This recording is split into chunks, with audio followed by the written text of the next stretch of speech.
Welcome to the Dhruva classes. The Dhruva classes में आप सभी का हार्दिक स्वागत है। मेरा नाम है जयदीप सिंह और यह राजनीति विज्ञान की क्लास है। आज हमारा टॉपिक रहेगा आर्टिकल 6 यानी अनुच्छेद 6।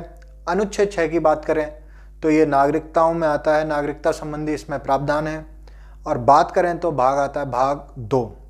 ठीक है, नागरिकता के लिए भाग कौन सा चालू होता है? संविधान का भाग 2 में नागरिकता संबंधी प्रावधान है। संविधान के भाग 2 में नागरिकता संबंधी प्रावधान। और अनुच्छेदों की बात की जाए तो अनुच्छेद आते हैं साहब 5 से 11 तक। इसी कड़ी में हमारा अगला है अनुच्छेद 6।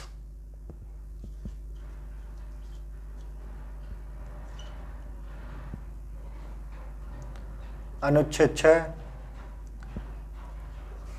इससे पहले हम अनुच्छेद 5 पर बात कर चुके हैं। अनुच्छेद 5 को हम पूरा बहुत अच्छे से देख चुके हैं। यदि आपने वो वीडियो नहीं देखी है तो डिस्क्रिप्शन बॉक्स में उसकी लिंक दी गई है, आप उसे वहाँ से देख सकते हैं।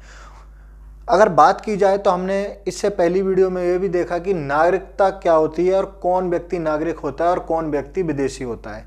अगर कोई व्यक्ति नागरिक है तो क्या फ़ायदा है और नागरिक नहीं है तो क्या नुकसान है। हमने ये देखा कि अगर कोई व्यक्ति भारत का नागरिक है तो उसे कौन कौन से मूल अधिकारों के तहत अतिरिक्त सुरक्षा दी गई है। मूल अधिकारों के तहत अतिरिक्त की बात है तो ऐसे अधिकार, मूल अधिकारों में भी ऐसे अधिकार जो केवल नागरिकों को प्राप्त हैं। मूल अधिकार भी दो तरीके के लोगों को प्राप्त हैं। एक भारतीय नागरिकों को भी प्राप्त है और दूसरे जो विदेशी नागरिक हैं उनको भी प्राप्त हैं, यानी मतलब सब व्यक्तियों को प्राप्त हैं। तो कुछ ऐसे अधिकार हैं मूल अधिकारों में जो केवल भारतीय नागरिकों को ही प्राप्त हैं। उन अधिकारों की बात की जाए तो उनमें थे अनुच्छेद 15, 16, अनुच्छेद 19, 29 और 30, जिनके बारे में हम आगे भी चर्चा करेंगे और पीछे भी हम पहले भी चर्चा कर चुके हैं कि अनुच्छेद 15, 16, 19, 29, 30 में क्या था। इसके अलावा हमने देखा था कि कौन कौन सी उनको राजनीतिक अतिरिक्त शक्तियाँ प्रदान की गई हैं। ठीक है, इसके अलावा हमने देखा कि कोई व्यक्ति विदेशी है तो विदेशी भी 2 प्रकार के थे, एक राष्ट्र मित्र के थे और एक शत्रु मित्र के थे। हमने ये भी चर्चा की थी कि मित्र देश के कौन कौन से हैं और शत्रु देश के कौन कौन से विदेशी होते हैं। ठीक है, अब हम बात करेंगे अनुच्छेद 6 की। तो अनुच्छेद 6 कहता है कि कोई भी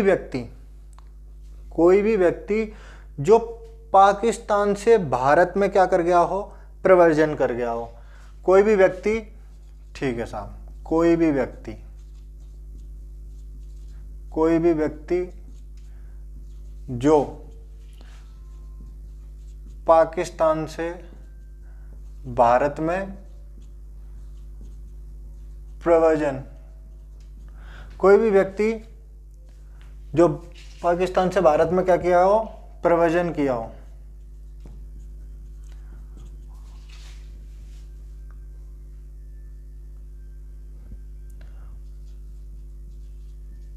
उसके नागरिकता संबंधी प्रावधान।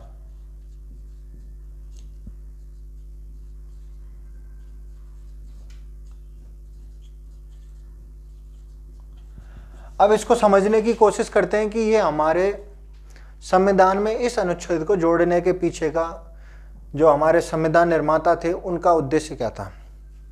देखिए, बंटवारे के वक्त ऐसी स्थिति आ गई थी कि भारत जो अविभाजित भारत था वो 2 भागों में बट गया था, एक पाकिस्तान और दूसरा भारत।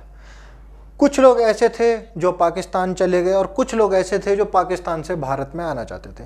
जो व्यक्ति अब पाकिस्तान से भारत में आना चाह रहा था, ऐसा राज्य क्षेत्र जो वर्तमान में कहाँ चला गया था, पाकिस्तान में चला गया था, लेकिन वो आना कहाँ चाहते थे, उनकी आस्था कहाँ थी, उनकी आस्था जो भारत में थी, उनका जो विश्वास था वो भारत के लिए ज़्यादा था। जो लोग अब पाकिस्तान से भारत में आना चाहते थे, अब उनके लिए तो कुछ प्रावधान करने ही पड़ेंगे, तो उनको लेके ये अनुच्छेद बनाया गया था, अनुच्छेद 6। तो ऐसे व्यक्ति जो पाकिस्तान के हैं, कहाँ के हैं, कोई भी व्यक्ति जो कहाँ का है, पाकिस्तान से आया कहाँ है, भारत में। प्रव्रजन का मतलब आप ऐसे समझिए कि आने वाला, कहाँ से आया हो, पाकिस्तान से आया है। जैसे कि ये पाकिस्तान है और ये पाकिस्तान से आया कहाँ है, पाकिस्तान से आया कहाँ साहब, भारत में आया। पाकिस्तान से आ गया भारत में, अब उसे भारत के नागरिक नागरिकता के संबंधी अधिकार दिए जाएं कि नहीं दिए जाएं, ठीक है। तो उसके लिए अब वो भारत में तो आ गया, ठीक है। ऐसे समझ लीजिए ये एक अपने भाई साहब हैं, क्या नाम है इनका, आप देख लो, ये चल के आ गए, भारत आ गए साहब। अब इनको कहा कि आपको 3 कंडीशन पूरी करनी पड़ेंगी। कितनी कंडीशन? 3 कंडीशन रख दी इनके साहब, 3 शर्तें। 3 शर्तों के आधार पर ही आपको चीज़ें मिलेंगी और इनमें से आपको कोई 2 शर्त पूरी करनी पड़ेंगी। कितनी शर्त?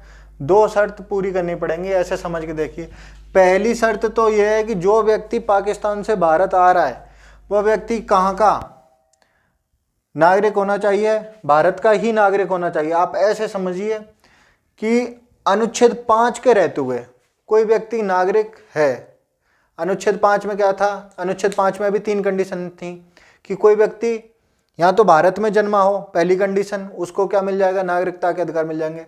या दूसरी कंडीशन क्या थी कि उसके माँ बाप में से कोई भारत का निवासी हो। तो ऐसे करके हमने कंडीशन देखी थी। तो इसमें यह है कि अनुच्छेद 5 के रहते हुए भी कोई व्यक्ति बच जाता है तो वो अनुच्छेद 6 के तहत कैसे आएगा कि किसी व्यक्ति के माँ बाप या तो बस स्वयं भारत में जन्मा हो या उसके माँ बाप या दादा दादी, नाना नानी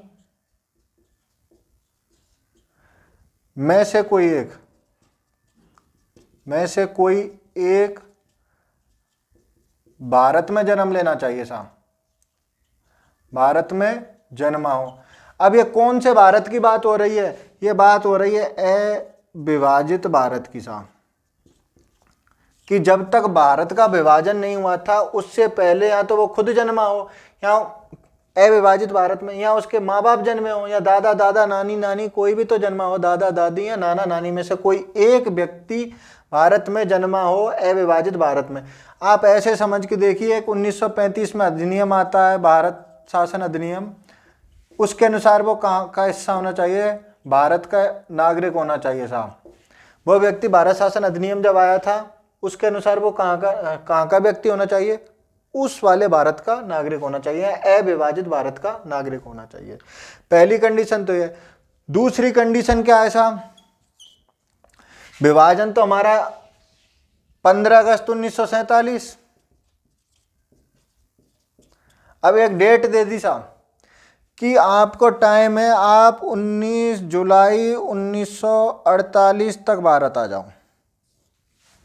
19 जुलाई 1948 तक यदि कोई व्यक्ति भारत में आ गया तो क्या साहब कि कोई व्यक्ति 19 जुलाई 1948 तक कहाँ से?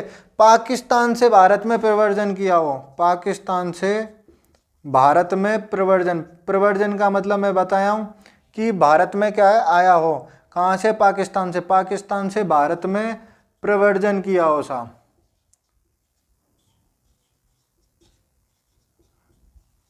अब कोई भी व्यक्ति है पाकिस्तान से भारत में आ गया तो ऐसे उठा के तो नागरिकता नहीं दी जाएगी।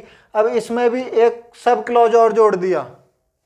वो क्या है कि वह व्यक्ति अब यहाँ रहना भी चाहिए। ये थोड़ी है कि पहले तो क्या है पाकिस्तान का में था वो व्यक्ति, अब पाकिस्तान से वो भारत आ गया। भारत आने का मतलब है, हो सकता है वो व्यक्ति व्यापार करने ही आया हो और वापस लौट के चला जाए, तो इसका मतलब ये नहीं है कि वो भारत का नागरिक हो जाएगा। तो वो साहब यहाँ पे अब स्थायी रूप से रहना चाहिए। अब कैसे स्थायी रूप से रह रहा हो? स्थायी रूप से रह रहा हो। हमने यहाँ 2 कंडीशनों की चर्चा की। एक तो उसके स्वयं जन्म लिया हो या माँ बाप दादा दादी में से कोई भी एक अविभाजित भारत में जन्मा हो। दूसरी कंडीशन क्या है? 19 जुलाई 1948 के बाद 19 जुलाई 1948 से पहले, ये डेट है, इस डेट से पहले पाकिस्तान से भारत में प्रव्रजन किया हो और वो स्थायी रूप से रह रहा हो। अब साहब स्थायी रूप से रह रहा हो तो फिर उसे क्या कराना पड़ेगा साहब? पंजीकरण कराना पड़ेगा। अब फिर वो क्या समझा जाएगा? भारत का नागरिक। पंजीकरण कराना पड़ेगा साहब।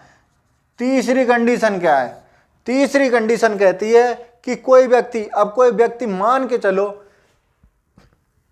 कुछ समय बीत गया, पहले तो वह पाकिस्तान में था, और पाकिस्तान में था तो अब कोई व्यक्ति को वहाँ पाकिस्तान का सिस्टम समझ में नहीं आया था, पाकिस्तान का वहाँ पे सिस्टम उसे समझ में नहीं आया। अब कोई व्यक्ति पाकिस्तान से भारत आना चाहता है, और अब डेट कौन सी हो गई है, 19 जुलाई 1948 के बाद की बात है।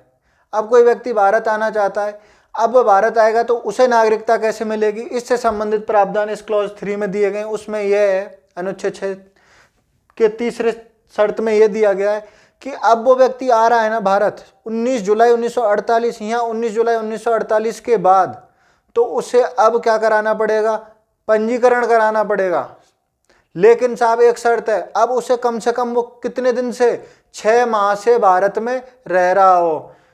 ठीक है, 19 जुलाई 1948, 19 जुलाई 1948 के दिन या उसके बाद पाकिस्तान से भारत प्रव्रजन किया हो, पाकिस्तान से भारत में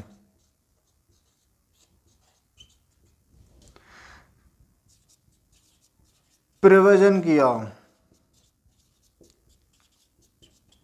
तो फिर साहब पंजीकरण। अब पंजीकरण की शर्त है कि 6 माह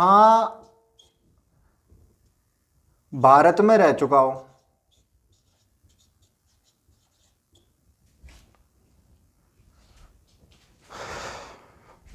रहा हो कर लो। तो 3 शर्तें दी गई हैं अनुच्छेद 6 के अनुसार कि कोई व्यक्ति, अनुच्छेद 6 के अनुसार 3 शर्तें दी गई। अनुच्छेद 6 में यह है कि कोई व्यक्ति कहाँ का रहने वाला है, ऐसा क्षेत्र जो अब भारत के विभाजन के बाद पाकिस्तान में चला गया हो, भारत के विभाजन के बाद कहाँ चला गया हो, पाकिस्तान में चला गया हो। अब वो व्यक्ति पाकिस्तान से भारत में क्या किया हो, प्रव्रजन किया हो। प्रव्रजन का मतलब है कि अब वो पाकिस्तान से भारत आया हो, स्थायी रूप से रहने के उद्देश्य से आया हो, यहाँ व्यापार वाणिज्य से कोई लेना देना नहीं है, अन्य किसी कार्य से आया हो, उससे कोई लेना देना नहीं है। सीधा सा मतलब है कि वो पाकिस्तान से कहाँ आया, अब स्थायी रूप से भारत रहने आया है साहब। अब ऐसा कोई व्यक्ति जो पाकिस्तान से भारत रहने आया, उसे 3 शर्तें दे दी। पहली शर्त तो यह है कि वह भारत शासन अधिनियम 1935 के समय उसके जो, या तो वो खुद जन्मा हो या उसके दादा दादी नाना नानी या माता पिता में से कोई एक भारत में जन्मा हो। कौन से भारत में, अविभाजित भारत में जन्मा हो। उसके आधार पर उसे नागरिकता मिल सकती है यदि वह इन 2 कंडीशनों को पूरा करता हो। इन 2 में से कोई एक कंडीशन को क्या करता हो, इन 2 कंडीशनों में से किसी एक कंडीशन को ऐसे समझो पूरा करता हो। इन 2 कंडीशनों में से किसी एक को पूरा करते हो। ये क्लॉज क, ये क्लॉज ख। ठीक है, पहला कंडीशन क्या है, पहली कंडीशन ये है कि वह 19 जुलाई 1948 तक भारत आ गया हो। मतलब 19 जुलाई 1948 से 19 जुलाई 1948 तक पाकिस्तान से भारत में क्या कर लिया हो, प्रव्रजन कर लिया हो। उसके बाद अब मान के चलो कोई व्यक्ति पाकिस्तान से भारत में आ तो गया, तो अब उसे क्या कराना पड़ेगा, पंजीकरण कराना पड़ेगा। यानी क्या कराना पड़ेगा, रजिस्ट्रेशन कराना पड़ेगा। और वो जो रजिस्ट्रेशन होगा, अब कैसे माना जाएगा साहब कि वो व्यक्ति यहाँ पे कैसे रह रहा हो, स्थायी रूप से रह रहा हो, जब भी वो रजिस्ट्रेशन माना जाएगा। दूसरे क्लॉज की बात कर लेते हैं कि 6 का क्लॉज ख कहता है कि कोई व्यक्ति जो 19 जुलाई 1948 के बाद भारत में प्रव्रजन किया हो। कब किया हो, 19 जुलाई 1948 को या 19 जुलाई 1948 के बाद पाकिस्तान से भारत में क्या किया हो, प्रव्रजन करा हो, यानी मतलब पाकिस्तान से भारत में आया हो। अब कोई व्यक्ति 19 जुलाई 1948 से पाकिस्तान से भारत में आया हो, लेकिन ये डेट एक फिक्स है साहब कि संविधान लागू होने की तिथि वाले दिन तक अगर कोई व्यक्ति आया है या ठीक उससे पहले तक आया है, यानी 26 जनवरी 1950 तक, कि कोई व्यक्ति 19 जुलाई 1948 के बाद और 26 जनवरी 1950 के पहले कोई व्यक्ति पाकिस्तान से भारत में क्या किया हो, प्रव्रजन किया हो, तो उसे क्या कराना पड़ेगा, पंजीकरण कराना पड़ेगा या रजिस्ट्रेशन कराना पड़ेगा। उसके लिए एक शर्त लगा दी। शर्त यह है कि उस व्यक्ति को कम से कम यहाँ भारत में कितने दिन का निवास किया होना चाहिए, 6 महीने का निवास किया होना चाहिए। अब वो कैसे रहेगा, यहाँ स्थायी रूप से रहेगा। ये था अनुच्छेद 6। और अगली क्लास में आएगा हमारा अनुच्छेद 7। आप बने रहिए द दुर्वा क्लासेस के साथ। मेरा नाम है जयदीप सिंह। जय हिंद, जय भारत। क्लास अच्छी लगी तो अपने दोस्तों तक शेयर करो, लाइक करो, सब्सक्राइब करो। जय हिंद, जय भारत।